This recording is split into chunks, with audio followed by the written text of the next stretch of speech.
Well, let's get it on the start screen. So we are starting with percentage of men and women who are 2 or more partners.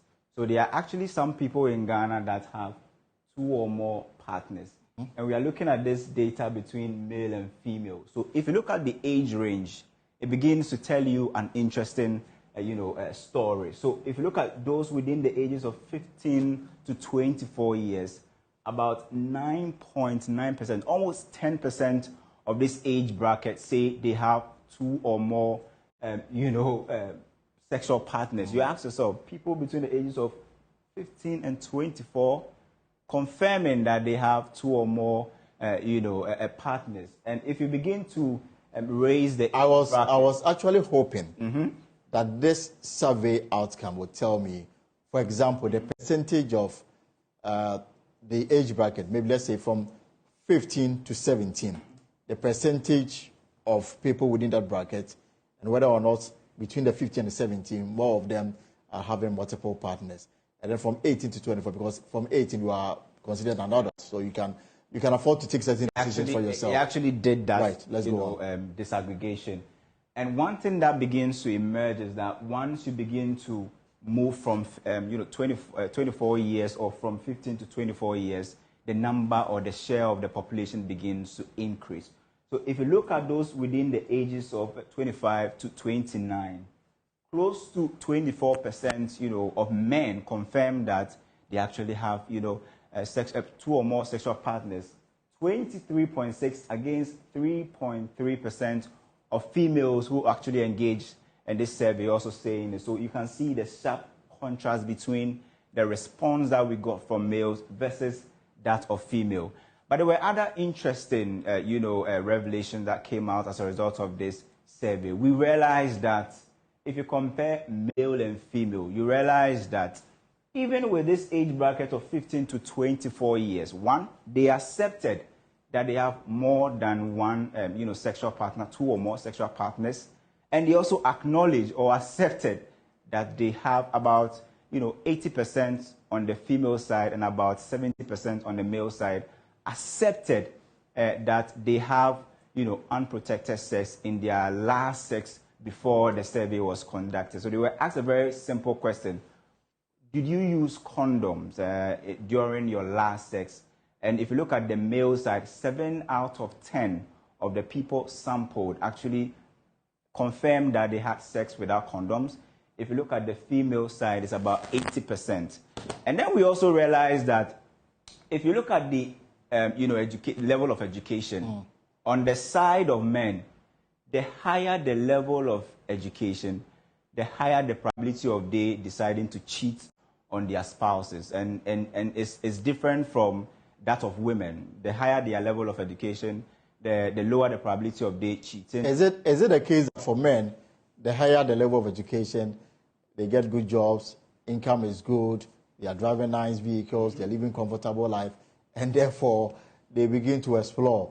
Their tastes become big, and they want to, go down with anything they come across with. It could be one of the factors actually driving this, because if you look at those who are even not married, never married, but were asked a very simple question if they have unprotected sex, and if you look at the men, about 5 out of 10 of those samples said, yes, I am not married, 1, I keep multiple partners, 2, and then I also have unprotected sex. And this is where the issue of the spread of HIV comes in, right, where you have majority of the people who engage in this survey or who participate in this survey. We are talking about people aged between the ages of 15 and 45 years.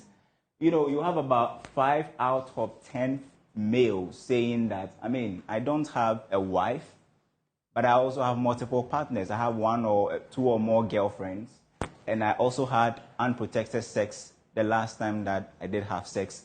If you go to the women's side, it's almost 4 out of 10. And so you could see that this is one of the key indicators, as far as we are talking about the spread of HIV is in Ghana. So those were some of the staggering statistics or interesting data that we were able to glean from the 2022 Ghana Demographic and Health Survey conducted by the Ghana Statistical Service, Elton? There is an issue that has generated some controversy about cheating husbands and wives.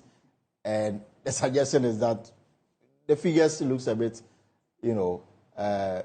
flowery, if you like. Yeah, exactly. When we share the data on social media, the reaction is that, wow, 2 out of 10. We believe that some say it is 99.9999%. I saw one comment that one person said he doesn't believe that it's 2 out of 10 men in Ghana, married men in Ghana, that cheat.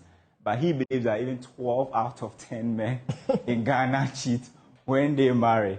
But if you begin to look at the age range, 15 to 45 years, there are also concerns that, there's what we call the sugar daddy system, where people who are maybe rich and then are between the ages of 50 and above, they also are married, but they engage in extramarital affairs. They were not included in this survey. Some say then if we should include this age bracket, they believe that the 2 out of 10 men who said they are married but they cheat could go higher. If you look at it from the side of the women, the data or the statistic there is a bit relatively lower than what we saw for the men. So we can say that as a result of the outcome of the demographic and health survey, we can confidently say that 2 out of every 10 married men you select between the ages of 15 and 49 in Ghana actually cheat. So therefore, we can say that when it comes to the women or the ladies, they respect the sanctity of marriage. Well, according to the data, their figure is relatively lesser than that of men. But one thing we also know is that if you look at women and the level of education, you map it to the probability of they having sex or sexual intercourse with people that they are not married to, they begin to lower the percentage as and when they begin to upgrade in terms of education. But with men, they do it more when they become educated. Well, thank you very